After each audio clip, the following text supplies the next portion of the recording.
The Whitmore family estate glittered under the glow of 1,000 lights, its sprawling gardens transformed into a stage for the season's most extravagant gala. The elite of the city had gathered, their laughter and chatter mingling with the soft strains of a live orchestra. Mary adjusted her daughter Lily's dress, a simple but elegant navy blue gown, as they stood on the outskirts of the festivities. "Do I have to go?" Lily whispered, her small hands tugging nervously at the hem of her dress. At 10 years old, she was already acutely aware of the differences that set her apart from the Whitmore children, whose fair skin and golden hair shone like polished ornaments. "Yes, sweetie," Mary replied, her voice gentle but firm. "You belong here just as much as anyone else. Don't let them make you feel otherwise." Lily nodded, her lips pressing into a thin line. She wanted to believe her mother, but the curious glances they'd received upon arriving told a different story. Inside the grand ballroom, the atmosphere was as frosty as it was opulent. Crystal chandeliers cast shimmering reflections across the marble floor, and servers in starched uniforms glided between clusters of impeccably dressed guests. Mary guided Lily toward the refreshment table, her head held high despite the whispers that followed them. "Isn't she the one with the child?" a woman murmured behind a fan, her gaze cutting toward Mary. "I heard she was never married," another chimed in, her tone dripping with disapproval. Mary pretended not to hear, focusing instead on her daughter. But Lily's shoulders hunched, her small frame shrinking under the weight of the unspoken judgment around her. Things took a cruel turn when a group of children approached Lily near the dessert table. At first they smiled and giggled, appearing friendly. But as soon as their parents' eyes turned away, their words turned sharp. "Why is your skin so dark?" one boy asked, his tone more curious than kind. "My daddy says people like you don't belong here," a girl added, her expression smug. Lily froze, her cheeks burning. She looked down at her shoes, wishing she could disappear. "Leave me alone," she whispered, her voice trembling. But the children only laughed, their words growing louder. "Do you even have a daddy?" another child sneered. Before Lily could answer, Mary appeared, her presence as commanding as it was protective. "Is there a problem here?" she asked, her voice cool and steady. The children hesitated, their bravado faltering under her gaze. One by one they scattered, leaving Lily clutching her mother's hand. Mary knelt down, smoothing her daughter's hair. "Don't listen to them, sweetheart.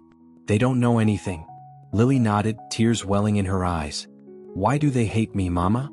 Mary's heart broke at the question, but she refused to let her sadness show. "They're scared of what they don't understand," she said softly. "But you are strong, Lily.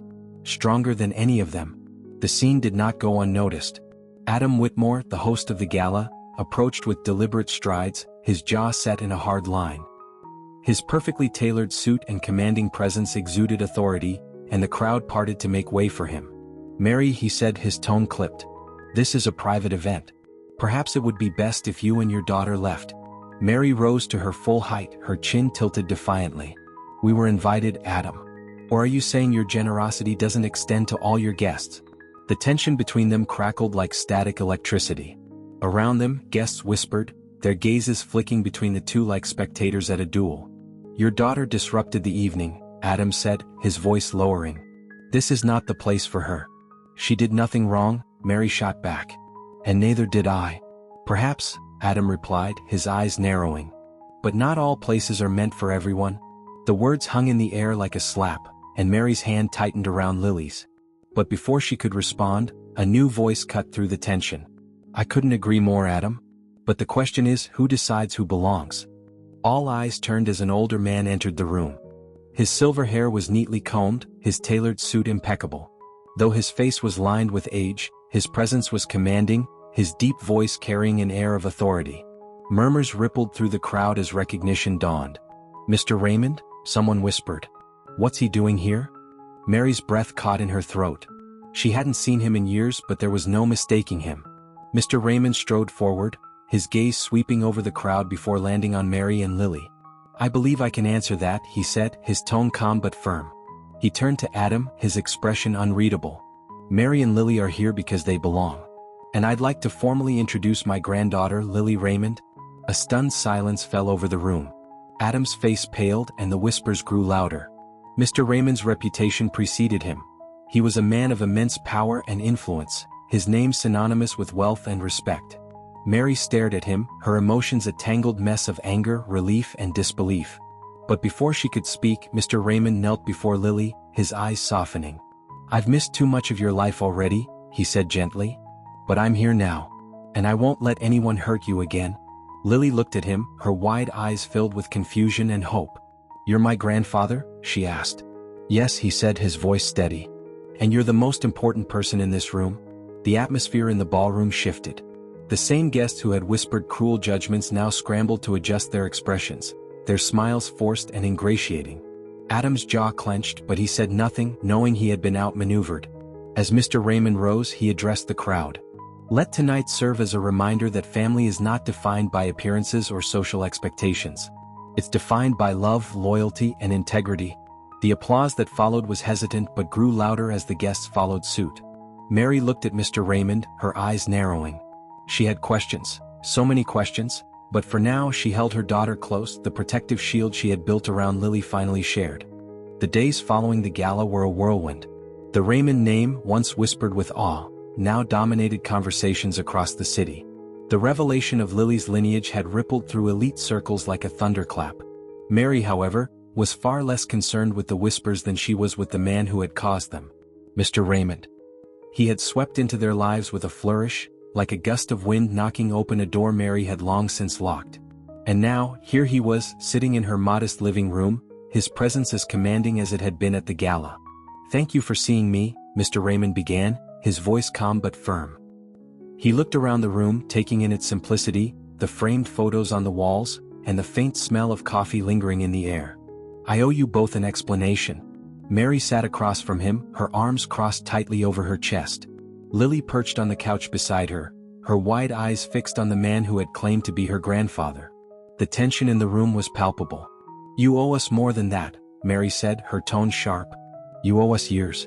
Mr. Raymond nodded, his expression somber. "You're right. I wasn't there when I should have been. I let my pride and my fear dictate my actions. And for that I am truly sorry." Mary's jaw tightened. "Sorry doesn't erase the years of struggle, or the nights I had to hold Lily while she cried herself to sleep." Lily looked up at her mother, then back at Mr. Raymond. "Why weren't you there?" she asked, her voice small but steady. Mr. Raymond's gaze softened as he looked at his granddaughter.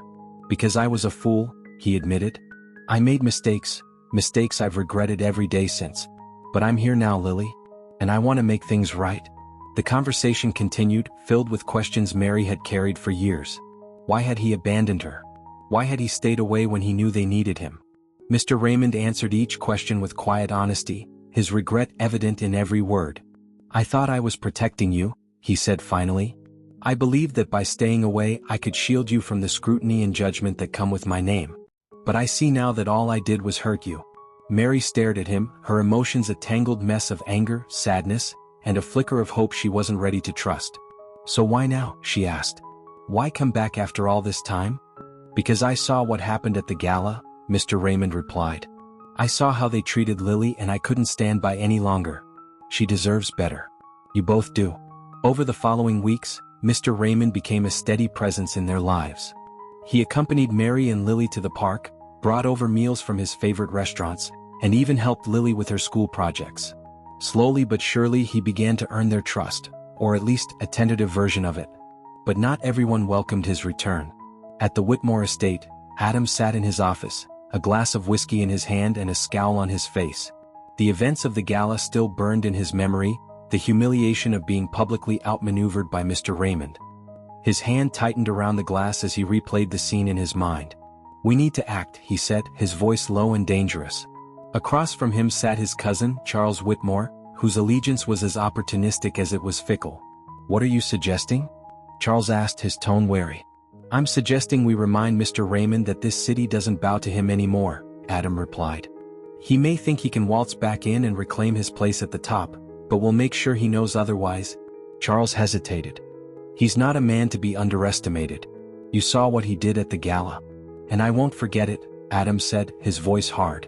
"But every man has weaknesses. We just need to find his." Unaware of the storm brewing at the Whitmore estate, Mr. Raymond invited Mary and Lily to his home for dinner. The sprawling mansion was a stark contrast to their modest apartment, its grand halls and glittering chandeliers a testament to his wealth and influence. Lily's eyes widened as she took it all in. "You live here?" she asked, her voice tinged with awe. For many years, Mr. Raymond replied with a smile. But it's just a house, Lily. What matters are the people inside it. The evening passed pleasantly enough, with Mr. Raymond sharing stories from his past and Mary watching him with cautious curiosity. But as the night wore on, a question nagged at her. "What about the Whitmores?" she asked finally. "You saw how Adam reacted at the gala. He's not going to let this go." Mr. Raymond's expression darkened. Adam Whitmore has always been a man who thrives on control. He sees anyone who challenges him as a threat. But let him try. I faced worse. Mary wasn't so sure. She knew how ruthless Adam could be, and she worried about the consequences of aligning with Mr. Raymond.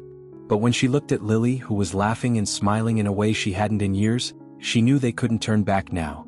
As they left the mansion that night, Mary took Mr. Raymond aside. "If you're serious about making things right," she said quietly, "you'll need to do more than just show up. You'll need to fight for us." Mr. Raymond met her gaze, his expression steady. "I intend to." And as the moon cast its light over the city, a new chapter began.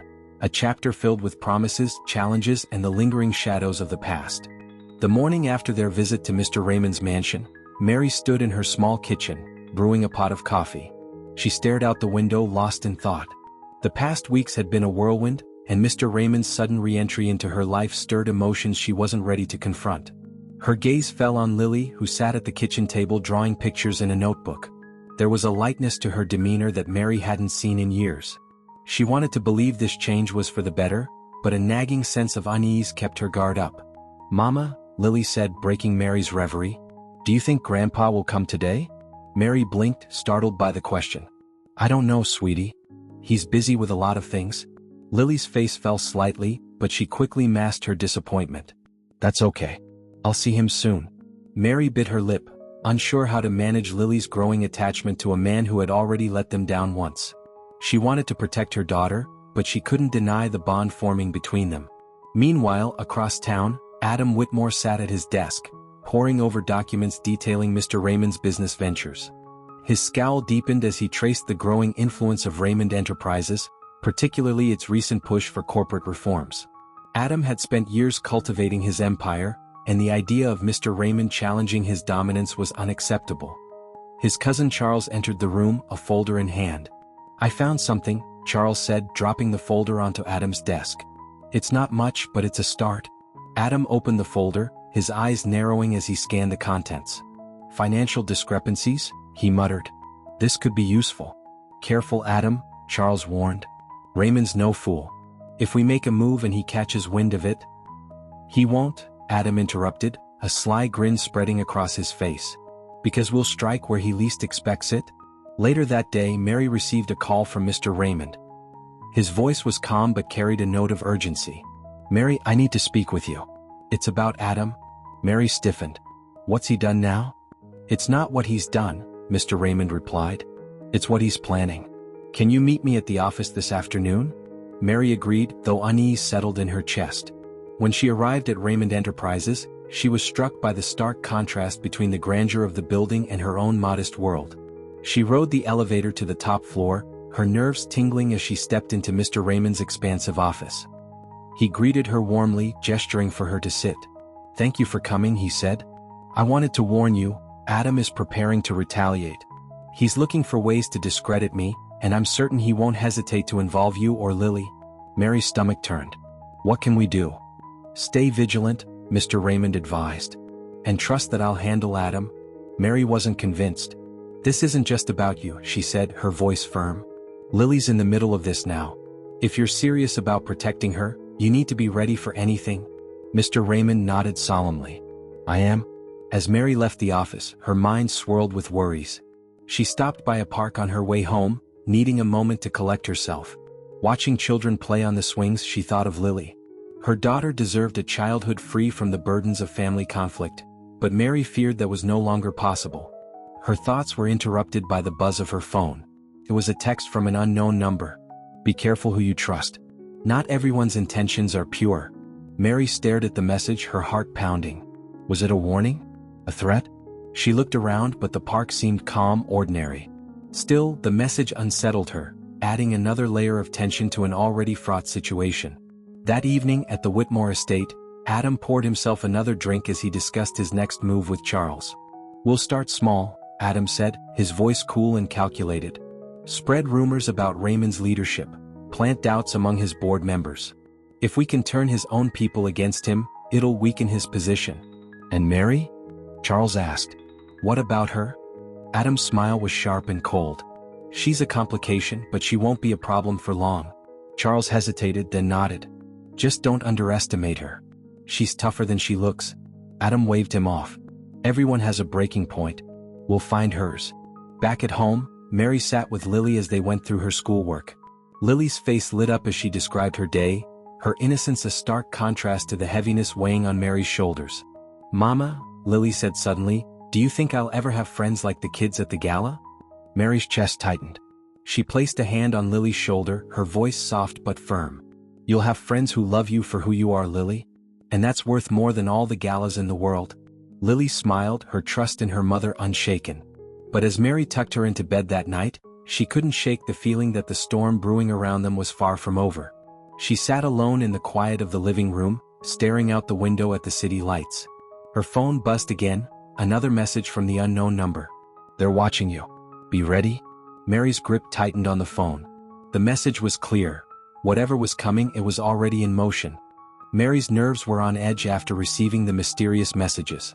She debated whether to tell Mr. Raymond but decided against it for now. She couldn't risk trusting the wrong person, even if Mr. Raymond had shown every intention of helping her and Lily. The stakes were higher than ever and she needed to stay vigilant. Across town, Adam Whitmore leaned back in his leather chair, a smug grin spreading across his face. His plan was beginning to take shape. He had planted rumors among Mr. Raymond's business associates, insinuating that his leadership had become erratic and outdated. The whispers were subtle at first, but Adam knew how quickly doubt could grow in a world where power was everything. "Are you sure this will work?" Charles asked, pacing the room. "Raymond has a reputation for weathering storms." Adam chuckled. "A reputation can only shield a man for so long. If we can make his board question him, the foundation of his empire will crack." "And Mary?" Charles hesitated. "She could be a wild card." Adam's expression darkened. "Mary doesn't concern me. She's out of her depth. Her connection to Raymond won't save her." Meanwhile, at Raymond Enterprises, Mr. Raymond was beginning to feel the effects of Adam's scheming. At a board meeting, several members expressed concerns about his recent decisions. "With all due respect, Mr. Raymond," one board member began, "the reforms you're implementing are costly and risky. Shouldn't we be focusing on maintaining stability?" Mr. Raymond's gaze swept the room, his expression calm but firm. "Stability without progress is stagnation," he replied. "These reforms are necessary if we want to remain competitive in a changing world." The board members exchanged uneasy glances, but the tension was palpable. Mr. Raymond knew that Adam's hand was at work, sowing discord among his closest allies. Mary, unaware of the full extent of Adam's plans, began noticing subtle changes in her day-to-day life. She caught strangers watching her a moment too long in public places. Lily's school principal called her in for a meeting, citing vague concerns about Lily's behavior that didn't seem to align with reality. "She's an excellent student," the principal said, "but some of the parents have raised concerns about her adjustment." Mary's jaw tightened. "Adjustment to what, exactly?" The principal shifted uncomfortably. "To the expectations of our school's community." Mary stood, her voice cold and unwavering. "Lily is adjusting just fine. Perhaps it's the community that needs to adjust." She left the office with her head held high, but inside, her frustration boiled. It was clear that Adam's influence reached far beyond the business world. Later that evening, Mary confronted Mr. Raymond in his office. "Adam's targeting Lily now," she said, her voice trembling with anger. "This isn't just about you anymore. It's about all of us." Mr. Raymond's expression darkened. "I suspected he might escalate, but I didn't think he'd stoop so low." Mary leaned forward, her hands gripping the edge of his desk. "Then we need to act. Sitting back and waiting for him to strike again isn't an option." Mr. Raymond nodded slowly. "You're right. It's time to go on the offensive." The following week, Mr. Raymond hosted a public press conference, a bold move designed to counter Adam's shadowy tactics. Standing at the podium, he spoke with authority and conviction. "In times of uncertainty, some may seek to undermine progress for their own gain," he said. "But Raymond Enterprises stands firm in its commitment to integrity, innovation, and inclusion. We will not be deterred by baseless rumors or hidden agendas. The statement sent a clear message to Adam and his allies, but Mr. Raymond knew it wouldn't be enough to stop them. Back at the Whitmore estate, Adam seethed as he watched the press conference unfold on his television. "He's painting himself as a martyr," he muttered, pacing the room. "But even martyrs fall." Charles, sitting nearby, looked uneasy. "Maybe we're pushing too hard. If this backfires?" "It won't," Adam snapped. "We're too close to turn back now." He poured himself a drink, his mind racing with thoughts of his next move. If he couldn't discredit Mr. Raymond publicly, he would have to find another way to bring him down. Something more personal, more devastating. As the days passed, Mary began to notice a shift in Mr. Raymond's demeanor. He seemed more tired, more distracted, as if the weight of the battle with Adam was taking its toll. She worried about the toll it was taking on Lily as well. Her daughter had become quieter, more withdrawn, though she still smiled when Mr. Raymond visited. One evening, as they sat together in their small living room, Lily asked a question that caught Mary off guard. "Why does Mr. Adam hate Grandpa?" Mary hesitated, unsure how to explain the complex web of power struggles and ego-driven conflicts to a 10-year-old. "Sometimes people don't like others who stand up for what's right," she said carefully. "But Grandpa's doing everything he can to make things better." Lily nodded thoughtfully. "I hope he wins." Mary's heart ached at her daughter's innocence, but she smiled and pulled Lily into a hug. "So do I, sweetie." The tension that had simmered for weeks finally boiled over when Mary received a letter at her doorstep one morning. The envelope, stark white and unmarked, contained a single sheet of paper with a chilling message. "You've been warned. Stop meddling." Mary's hands trembled as she read the words. Her mind raced. Was this Adam's doing? How far was he willing to go to protect his crumbling empire? She folded the letter and shoved it into her bag, determined not to let Lily see it. At breakfast, Lily chattered about a school project while Mary nodded along, her thoughts elsewhere. She couldn't let fear paralyze her. If Adam thought she would back down, he was sorely mistaken. Her daughter's future was at stake, and Mary would fight with everything she had. Later that day, Mary stormed into Mr. Raymond's office, the letter clenched tightly in her hand. "This has gone too far," she said, slamming it onto his desk. "Adam is threatening my family." Mr. Raymond's expression darkened as he read the letter. "This isn't just business anymore," he said, his voice low and resolute. "He's trying to intimidate you into submission." "And what are we going to do about it?" Mary demanded. "Because I'm not letting him scare us into hiding." Mr. Raymond met her gaze, admiration flickering in his eyes. "Neither am I. We'll fight back." Their plan began to take shape over the next few days. Mr. Raymond used his connections to gather evidence of Adam's underhanded dealings, from financial fraud to the manipulation of public opinion. Meanwhile, Mary focused on rallying support among Raymond Enterprises employees and partners, ensuring they understood the stakes of the conflict. "Adam thrives on fear and division," she told a group of senior managers during a meeting. "But if we stand together, he can't win." Her words struck a chord. Slowly but surely, the tide began to turn in their favor. At the Whitmore estate, Adam was growing increasingly desperate. His attempts to undermine Mr. Raymond had stalled, and whispers of dissent were spreading among his allies. Charles, ever the opportunist, had begun to distance himself, sensing the winds shifting. "You're losing control," Charles said one evening as they discussed their next move. Adam's jaw tightened. "I'm not losing anything. Raymond won't last. He's too old, too sentimental. And Mary? She's just a distraction." Charles hesitated. "You shouldn't underestimate her. She's more resourceful than you think." Adam scoffed. "Resourceful? She's out of her league. She doesn't have what it takes to stand against me." But even as he spoke, doubt gnawed at him. Mary had proven more resilient than he expected, and the cracks in his empire were growing. One evening, as Mary worked late at the community center where she volunteered, she received an unexpected visitor. It was Grace Williams, a former Whitmore employee who had been forced out years earlier under mysterious circumstances. "I heard what's happening," Grace said, her voice quiet but determined. "And I think I can help." Mary raised an eyebrow. "Why now?" "Because I know what Adam's capable of," Grace replied. "And I know where his skeletons are buried." Grace's information proved invaluable. She provided documents and first-hand accounts that painted a damning picture of Adam's corruption. Mary and Mr. Raymond quickly set to work, preparing a case that would expose him once and for all. As they built their strategy, Mary also took steps to protect Lily. She hired a private security firm to monitor their home and ensure her daughter's safety. It was a sobering reminder of the stakes they were up against, but Mary refused to let fear dictate her actions. "Everything I'm doing is for you," she told Lily one evening as she tucked her into bed.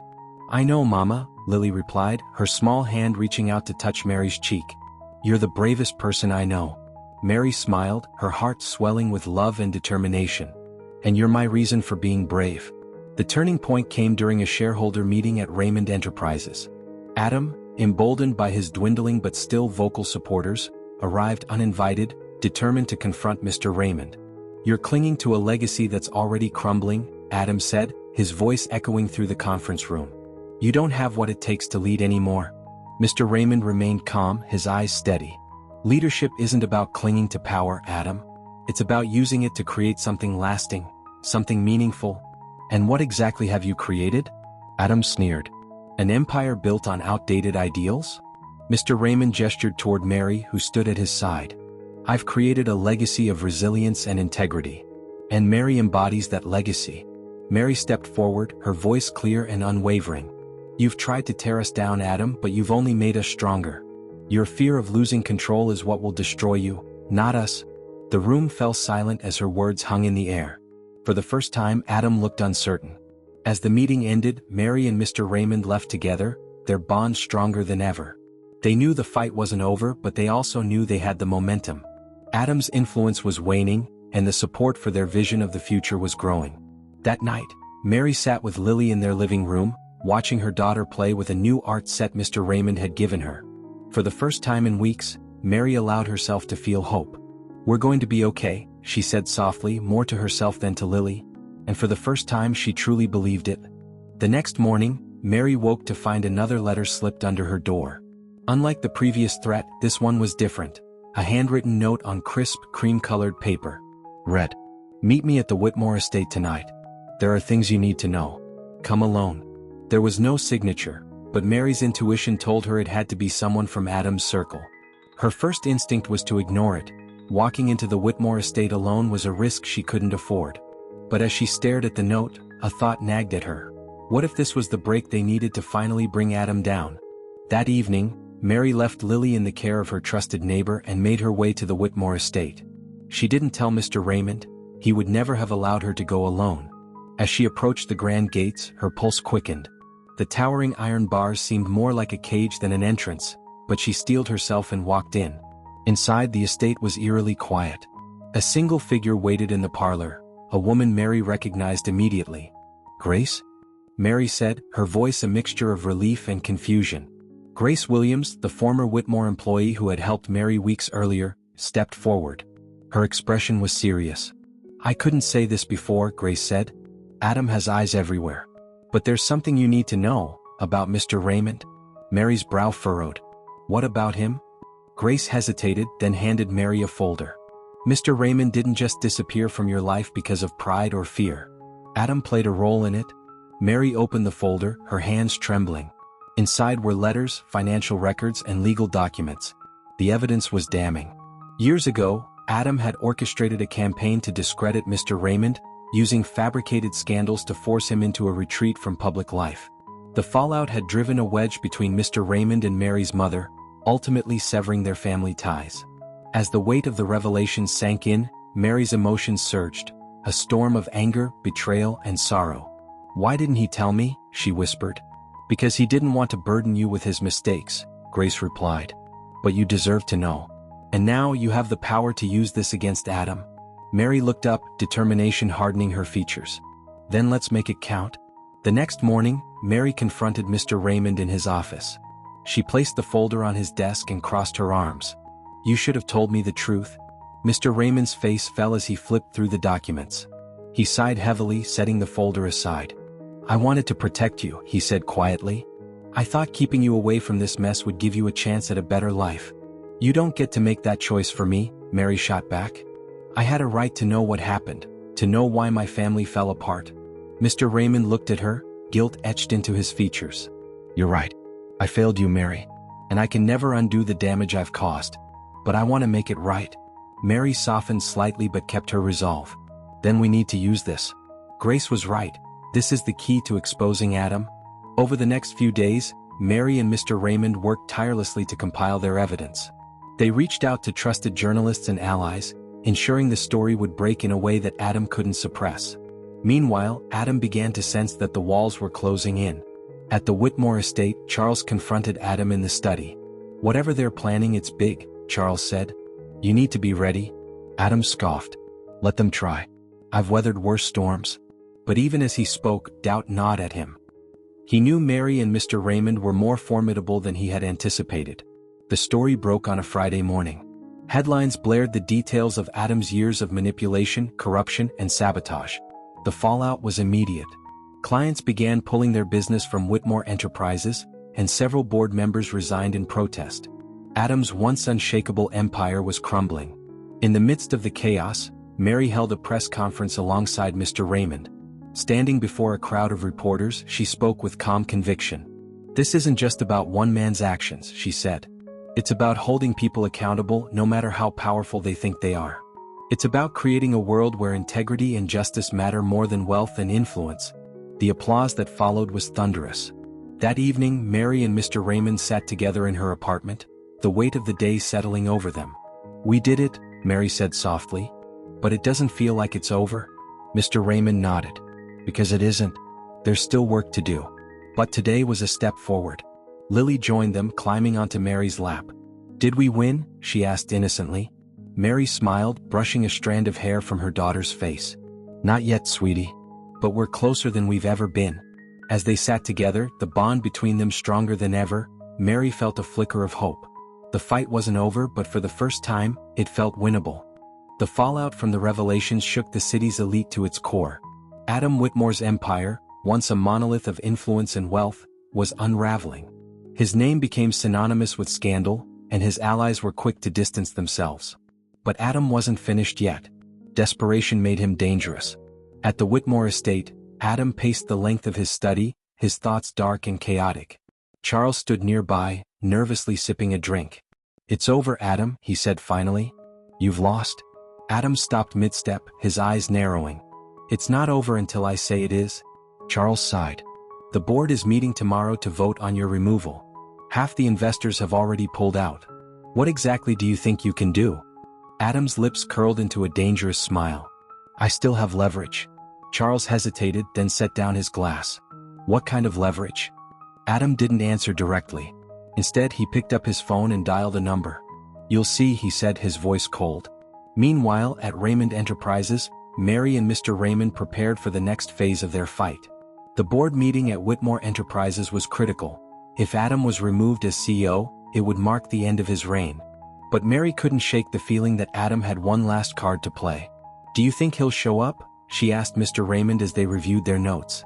"Oh, he'll show," Mr. Raymond replied. "Adam doesn't know how to concede. But we'll be ready."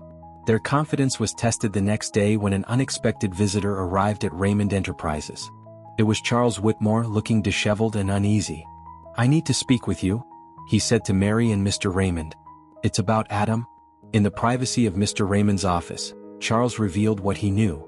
"Adam's planning to bring someone forward. Someone from your past," he said, looking at Mr. Raymond. "He thinks it will discredit you." Mr. Raymond's expression hardened. "Who?" Charles hesitated, then said a name that made Mr. Raymond's jaw tighten.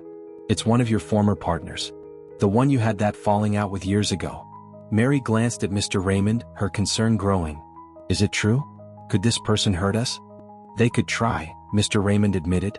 "But the truth is on our side. We just need to stay ahead of him." At the Whitmore Enterprises board meeting the next day, tensions were high. Adam arrived looking confident despite the damning headlines and plummeting stock prices. The board members exchanged wary glances, unsure of what to expect. "This meeting is a formality," Adam began, his tone sharp. "You think you can replace me? Go ahead and try. But before you do, there's something you should know about the people orchestrating this campaign against me." He gestured toward the door, and a man entered the room, Mr. Raymond's former business partner. The man held a folder of documents and wore a smug expression. "These documents," Adam said, "prove that Mr. Raymond wasn't always the paragon of virtue he claims to be. He's made his share of mistakes, and those mistakes nearly ruined his company years ago." The room murmured, and Adam's confidence grew. But before the man could speak further, the door opened again. Mary entered, holding a folder of her own. "Before anyone makes a decision," Mary said, her voice steady, "you should hear the whole story."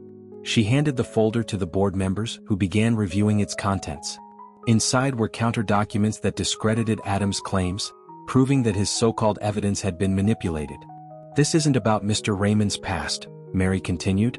"It's about Adam's desperation to cling to power. He's willing to lie, manipulate, and destroy anyone who stands in his way. But today it ends."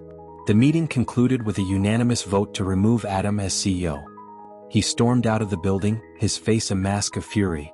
Charles, who had attended as an observer, stayed behind to speak with Mary and Mr. Raymond. "You took a big risk," Charles said to Mary. "But you were right to stand your ground." Mary looked at him, her expression firm. "This was never just about us. It's about doing what's right." Charles nodded. "Adam won't go quietly. But he's not the only one who can make plans." Mary raised an eyebrow. "And whose side are you on, Charles?" He hesitated, then smiled faintly. "Let's just say I'm re-evaluating my priorities." That evening, Mary returned home to find Lily waiting for her. "Did you win, Mama?" Lily asked, her eyes wide with curiosity. Mary knelt beside her daughter, brushing a strand of hair from her face. "We won today," she said. "But there's still more to do." Lily hugged her tightly. "I knew you could do it." As Mary held her daughter, she felt a renewed sense of purpose. The fight against Adam was far from over, but she knew she wasn't alone. With Mr. Raymond, Grace, and even Charles on her side, they had the strength to face whatever came next. In the shadows of his estate, Adam began plotting his next move.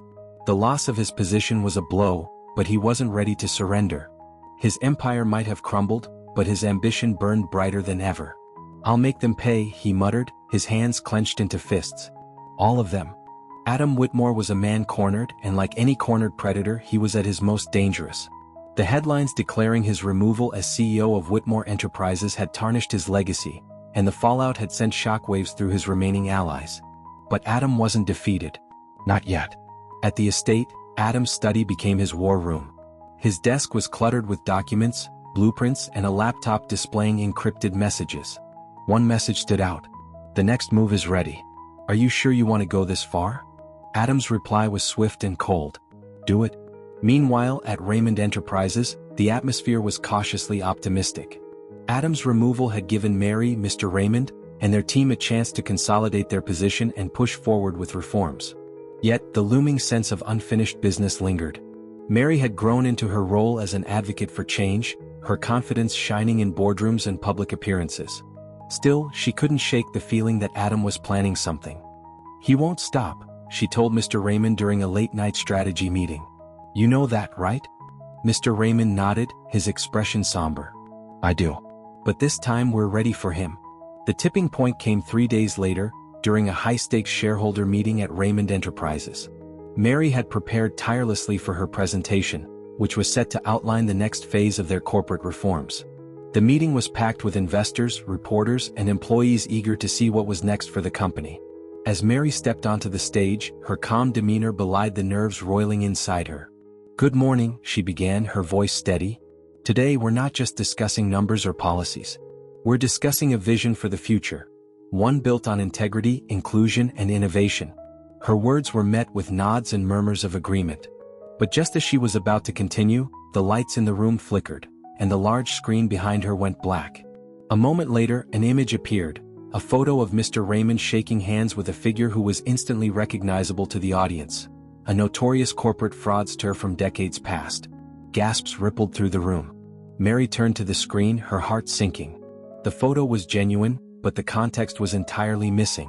A voice boomed through the speakers, distorted and menacing. "Is this the man you trust to lead you into the future? A man with ties to corruption and deceit?" Mary's mind raced.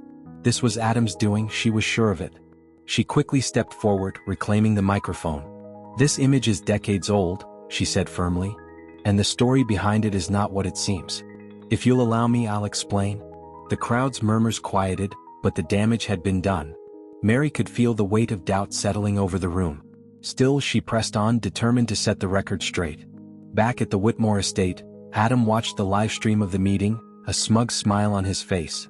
"Let's see how they recover from this," he muttered to himself. But his satisfaction was short-lived. Moments later, his phone buzzed with a message. They're countering. She's turning the narrative. Adam's smile faded as he switched back to the live stream. On screen, Mary stood tall, her voice unwavering as she detailed the truth behind the photo. It was taken during a charity initiative decades earlier, before the fraudster's crimes had come to light. She emphasized Mr. Raymond's long-standing commitment to ethical business practices and transparency. The crowd's energy shifted.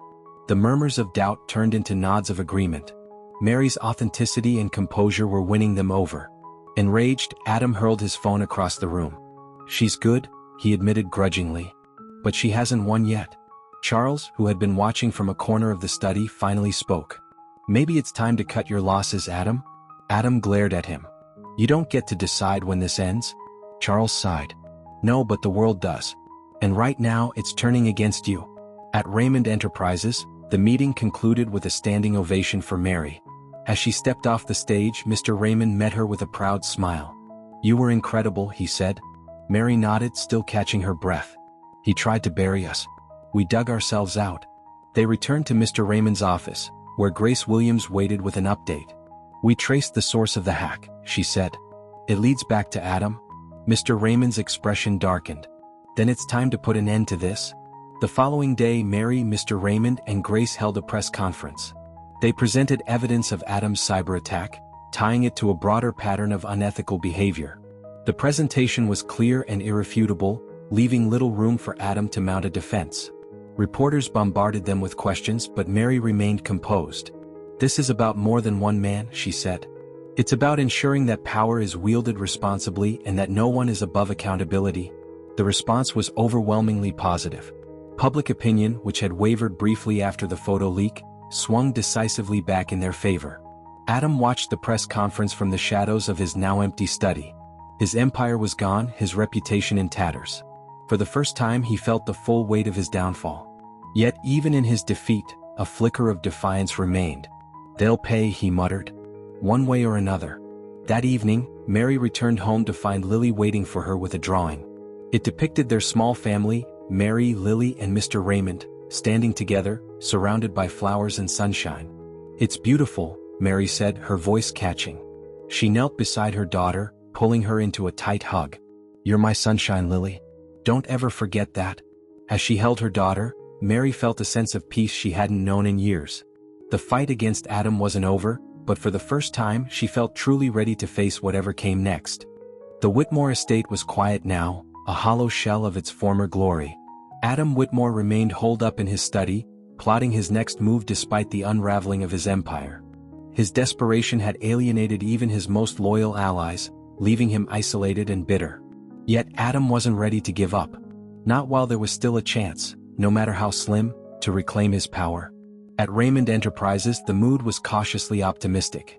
The press conference exposing Adam's cyber attacks had been a resounding success, and the tide of public opinion had fully turned. Investors who had once wavered now rallied behind Mr. Raymond and Mary, while employees embraced the reforms they had championed. Mary, however, wasn't content to rest on their recent victory. Adam won't stop, she told Mr. Raymond during a strategy meeting. He's lost everything, and that makes him dangerous. Mr. Raymond nodded. You're right. He's desperate, and desperation breeds recklessness. Grace Williams, who had become an invaluable ally, entered the room with a laptop in hand. We may have an opportunity to neutralize Adam for good, she said, placing the laptop on the table. I've been digging into his financial records. Turns out, he's been funneling money through shell companies to cover his losses. Mary leaned forward, her eyes narrowing. Fraud? Grace nodded. And not just any fraud, federal-level fraud. If we present this to the authorities, Adam won't just lose his reputation. He'll lose his freedom. Later that day, Mary met with Charles Whitmore in a quiet corner of a downtown cafe. Charles had been distancing himself from Adam for weeks, and now he seemed ready to sever ties completely. Why did you agree to meet? Mary asked, studying him carefully. Because Adam's ruined our family name, Charles said, his tone weary.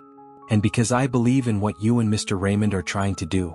Mary raised an eyebrow. That's a big change of heart. Charles shrugged.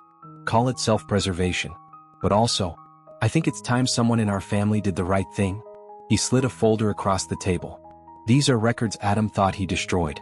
They'll back up whatever evidence you already have. Mary opened the folder, her heart racing as she scanned its contents. It was exactly what they needed to solidify their case against Adam. The final showdown came at a courtroom hearing a week later. Adam, dressed in a sharp suit that couldn't hide the weariness in his eyes, sat across from Mary and Mr. Raymond. The prosecution laid out the case with precision, presenting the evidence of Adam's fraud and cyber attacks. When it was Mary's turn to speak, she rose with quiet determination. "This isn't just about Adam Whitmore's actions," she said. "It's about holding those in power accountable and ensuring that justice is served. For too long, people like Adam have operated above the law. Today that ends." Her words resonated with the courtroom, and even Adam seemed shaken by the force of her conviction. By the end of the hearing, the judge ruled in favor of prosecution. Adam was found guilty on multiple counts of fraud and ordered to surrender to federal custody. The verdict sent shockwaves through the city, marking the end of an era for the Whitmore family. Outside the courthouse, reporters swarmed Mary and Mr. Raymond, their questions coming rapid fire. Mary answered each one with grace and composure, her strength shining through. "What's next for you and your family?" one reporter asked. Mary smiled, glancing at Mr. Raymond. "We're focusing on building something new, something better. This isn't the end of the story. It's just the beginning." That evening, Mary and Mr. Raymond returned home to find Lily waiting for them with a celebratory cake she had baked with the help of their neighbor. The sight brought tears to Mary's eyes. "You're amazing," she told Lily, pulling her into a hug. "You're the amazing one, Mama," Lily replied. "You're my hero." As they sat together, enjoying the cake and reflecting on their journey, Mary felt a profound sense of gratitude. They had faced incredible challenges, but they had overcome them together. And now they were finally free to build the future they deserved. At the Whitmore estate, Adam packed a single suitcase as he prepared to leave for his sentencing. The once grand mansion felt cold and empty, its halls echoing with memories of what he had lost. As he walked out the front door, he paused, taking one last look at the life he had built and destroyed. For the first time, Adam felt the weight of his choices. And for the first time, he wondered if redemption was possible. The Whitmore estate was eerily quiet, its grandeur reduced to shadows of what once was. Adam Whitmore, now in federal custody, had vacated his place in the world of influence and power. The house, once a symbol of untouchable wealth, stood as a monument to his fall. For Mary, Mr. Raymond, and Lily, it was a day to reflect, not on Adam's defeat but on what came next. At Raymond Enterprises, the mood was jubilant. Employees who had endured the tumultuous months of corporate reform and scandal were finally seeing the light at the end of the tunnel. In a conference room filled with sunlight, Mr. Raymond addressed his staff. "This company has weathered challenges that would have broken lesser organizations," he said. "And we've emerged stronger, thanks to the resilience of every one of you." Applause erupted, but Mr. Raymond wasn't finished. He gestured toward Mary, who stood beside him. "And I owe much of this success to Mary. Her courage and determination have inspired us all. She embodies the values we're building this company upon: integrity, accountability, and vision." Mary stepped forward, her heart pounding. "Thank you," she said, her voice steady. "But this isn't about me. It's about all of us working together to create something better. And if we keep moving forward, nothing can stop us."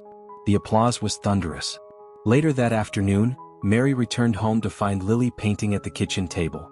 The scene was peaceful, a stark contrast to the chaos they had endured in recent months. "What are you working on?" Mary asked, sitting beside her. Lily held up the canvas, a colorful depiction of their family, complete with Mr. Raymond standing tall beside Mary and Lily. "It's us," she said with a shy smile. "I wanted to show how happy we are now." Mary's throat tightened with emotion. "It's beautiful, sweetheart." Lily set down her brush and looked up at her mother. "Do you think Grandpa is happy too?" Mary thought for a moment, then nodded. "I think he's trying. And that's the first step." In the weeks that followed, Mary and Mr. Raymond worked tirelessly to solidify the reforms they had fought so hard to implement. The corporate culture at Raymond Enterprises began to shift, with employees feeling empowered to contribute and innovate. The company's success became a beacon of hope for others, proving that change was possible even in the most entrenched systems. Mary also took on a new role as an advocate for corporate accountability, speaking at conferences and mentoring young professionals. Her story resonated with people from all walks of life, inspiring others to stand up for what was right. As the months turned into years, Lily grew into a confident, compassionate young woman. She excelled in school, her creativity and determination shining brightly. her bond with her grandfather deepened, and Mr. Raymond took pride in watching her flourish. On one particularly sunny afternoon, the family gathered at a community event where a new children's art center, funded by Raymond Enterprises, was being unveiled. Lily had been chosen to cut the ribbon, her face glowing with excitement. As she stood on the stage, flanked by Mary and Mr. Raymond, she spoke with the poise of someone far beyond her years. "This center is for kids like me," she said. "Kids who need a place to feel safe, to dream, and to create. Thank you for making that possible." The crowd erupted into applause and Mary couldn't hold back her tears. She looked at Mr. Raymond, who was equally moved. "She's incredible," he said softly. "She gets it from you," Mary replied with a smile. "And maybe a little from me too." For Adam, life in custody was a far cry from the luxury he had once known. But even in the solitude of his cell, he began to reflect on his choices. Letters from Charles, who had taken tentative steps to repair their relationship, encouraged Adam to seek redemption. One day, Adam wrote a letter to Mr. Raymond. It was brief but sincere. "I've made mistakes I can never undo. But I hope in time, you'll find it in your heart to forgive me. Adam." Mr. Raymond read the letter in his office, his expression unreadable. Finally, he folded it carefully and placed it in a drawer. Forgiveness wasn't easy, but perhaps it was a step toward healing. Years later, as Mary, Lily, and Mr. Raymond stood together at a family gathering, the weight of their journey felt distant, replaced by a sense of peace and accomplishment. The fight for justice had shaped them, but it hadn't defined them. What defined them was the love they had rebuilt, the legacy they had redefined, and the hope they had inspired. Lily, now a young adult, raised her glass in a toast. "To family," she said. "And to the future." As they clinked glasses, Mary looked around the room, her heart full. They had turned pain into progress, loss into love, and struggle into strength. And together they would continue to move forward, one step at a time. What do you think about the choices made by Mary, Mr. Raymond, and even Adam? Do you think redemption is possible for someone like Adam, or was his fall inevitable? If this story touched your heart, don't forget to like this post and share your thoughts. What would you have done in Mary's situation? Let us know. And stay tuned for more moving stories that explore the complexities of family, justice, and redemption.